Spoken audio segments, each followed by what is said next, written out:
एक तर सगळ्यात महत्वाची गोष्ट म्हणजे 1932 पासून देसाई बंधू आंबे विकतं. म्हणजे पुण्यात जर कुणालाही आंबा म्हटलं तर देसाई बंधू हे एकच नाव डोळ्यासमोर येतं आणि अजूनही येतं. तर नेमकं या व्यवसायाची आंब्यामधली सुरुवात कुठून झाली याच्याबद्दल ऐकायला आवडेल. एक तर आमचे आजोबा भाऊराव देसाई त्यांनी थोडी आंब्याची वखार म्हणून रत्नागिरीत पावसमधून आले अच्छा. आणि त्यांनी टोपलीवरून असे आंबे इथे विक्रीला सुरुवात केली की तेव्हा तसं जेन्युअनली असं होतं की चिंचा कैरी आंबे असे खेडेगावात असे दगड मारून लहान मुलं आपण खायचो किंवा पाडायचो आणि खायचो. आंबा हा प्रेस्टिजियस आहे आणि आंबा हा विकला जातो फळ आणि हा कसा पुढे जाईल हे आमच्या आजोबांनी आणि नंतर माझे वडील वसंतराव देसाई यांनी हा खूप परिश्रम करून देसाई बंधू आंबेवाले हा ब्रँड तयार केला आणि प्रत्येक ग्राहकांच्या मनामनात हा हापूस आंबा हा पोहोचवला. आणि लोकांना जर खरा देसाई बंधू आंबेवाल्यांचा आंबा ओळखायचा असेल तर कसं ओळखता येईल? एक तर आपलं पॅकेजिंग आहे, हँडलिंग आहे, प्लस आंबा बॉक्स उघडल्यावरचा जो फील आहे तो लगेचच कळतो. म्हणजे आम्हाला रेग्युलरली देसाई बंधूंकडे घेतात त्यांना तर तो माहितीच आहे. म्हणजे एखाद दुसरे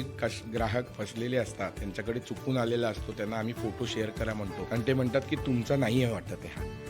हीच आमची स्पेशालिटी आहे की आंब्याचा बॉक्स उघडल्यावर तो आंबा देसाईंचा आहे हे लोकांना कळतं. पण ते कळलं नाही की आम्हाला फोन येतो मग ते म्हणतात आम्ही कुठेतरी गडबड झाली आमची, आम्हाला नव्याने परत पाठवा. पण तुमच्या पुढे काहीतरी लावलं, मागे काहीतरी लावलं आणि असं एक डुप्लिकेट ब्रँड आणि मग त्यांचे आंबे पण बाजारात खूप दिसायला लागले. व्यवसाय म्हणून तुमच्यासाठी ते किती मोठं चॅलेंज असतं आणि ते कसं तुम्ही मॅनेज करता? तर नरेंद्रभाई मोदींनी सांगितलं होतं 14 साली किंवा 19 साली पण की जेवढे विरोधक ओरडतायत तेवढी आम्हाला प्रसिद्धी मिळते की आज आमची नावं घेऊन अलीकडे पलीकडे लावायचं आणि त्याचा प्रसार किंवा कुठेतरी स्टॉल टाकून मांडव टाकून विकायचं म्हणजे आपण किती मोठे आहोत ह्याचा एक तर पहिला आम्हाला अगदी खात्री होते.